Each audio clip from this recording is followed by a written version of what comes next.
Hello students, welcome to my channel.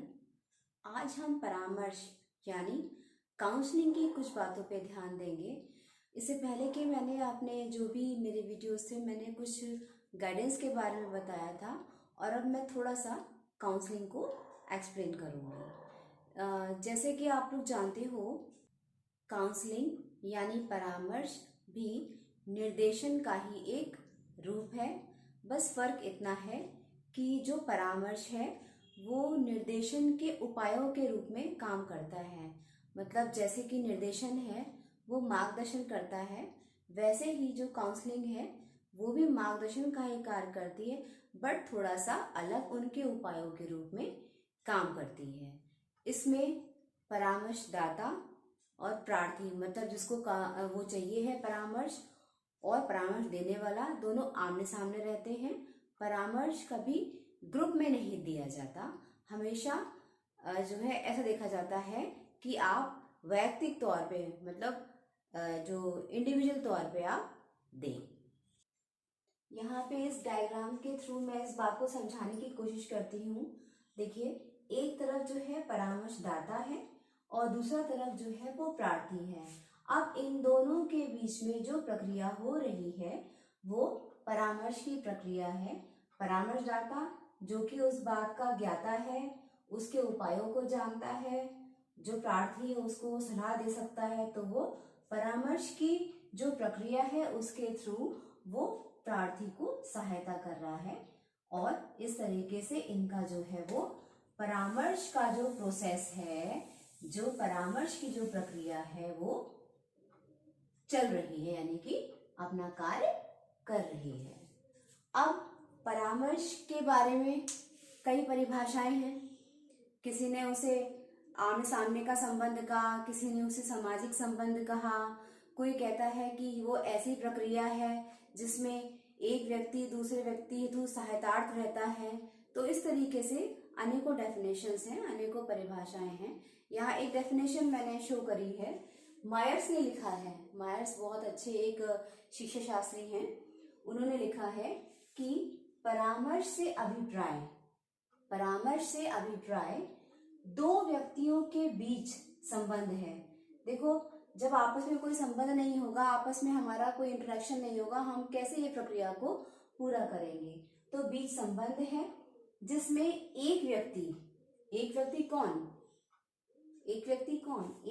यानी कि परामर्शदाता, एक व्यक्ति दूसरे व्यक्ति दैट मीन्स प्रार्थी को एक विशेष प्रकार की सहायता देता है, यानी कि उसके प्रॉब्लम का सॉल्यूशन ढूंढने में सहायता करता है।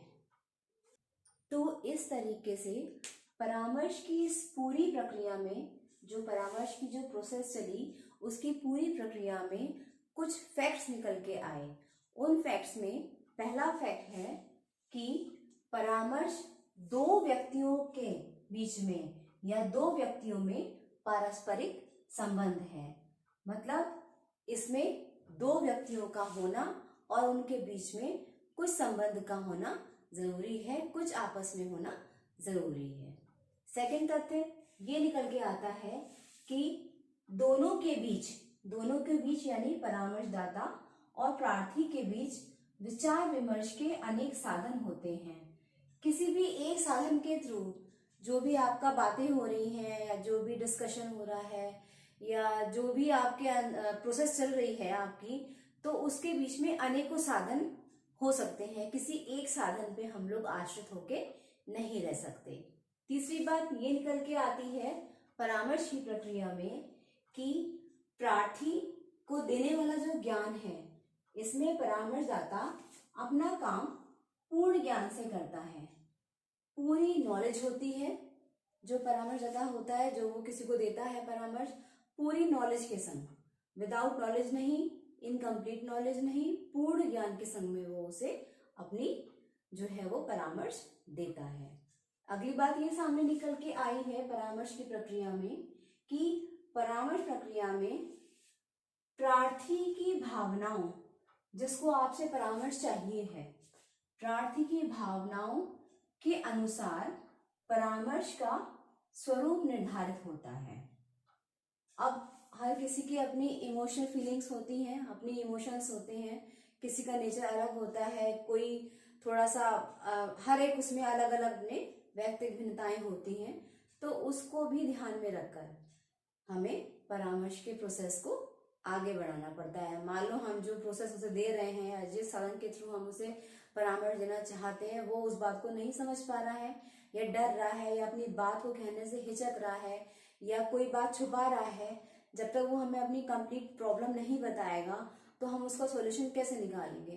तो उसकी भावनाओं की, उसके फीलिंग की कदर करते हुए, उसकी भावनाओं को ध्यान रखते हुए हमें जो है वो अपने परामर्श की प्रक्रिया को करना पड़ता है। नेक्स्ट बात और सामने आती है परामर्श की प्रक्रिया में कि परामर्श साक्षात्कार निर्मित होता है। इसको इंटरव्यू की फीलिंग होती है। परामर्श में इंटरव्यू की फीलिंग होती है, क्वेश्चंस होते हैं, आंसर होते हैं। परामर्शदाता कुछ क्वेश्चंस करता है, वो उसका आंसर देता है। अब उसका अगर वो इमोशनल सॉलिड होगा, सही होगा, अपने परामर्शदाता से पूरे तरीके से खुला हुआ होगा, बात छुपाएगा नहीं, तभी तो वो इंटरव्यू की प्रोसेस पूरी होगी, वरना तो वो इंटरव्यू जो है वो बेकार हो जाएगा। और इस तरीके से हमारी जो परामर्श की जो प्रक्रिया है वो भी पूरी नहीं हो पाएगी। तो ये कुछ फैक्ट्स हैं जो परामर्श की प्रक्रिया में हमको देखने पड़ते हैं या जिनसे वो रिजल्ट निकल के आते हैं।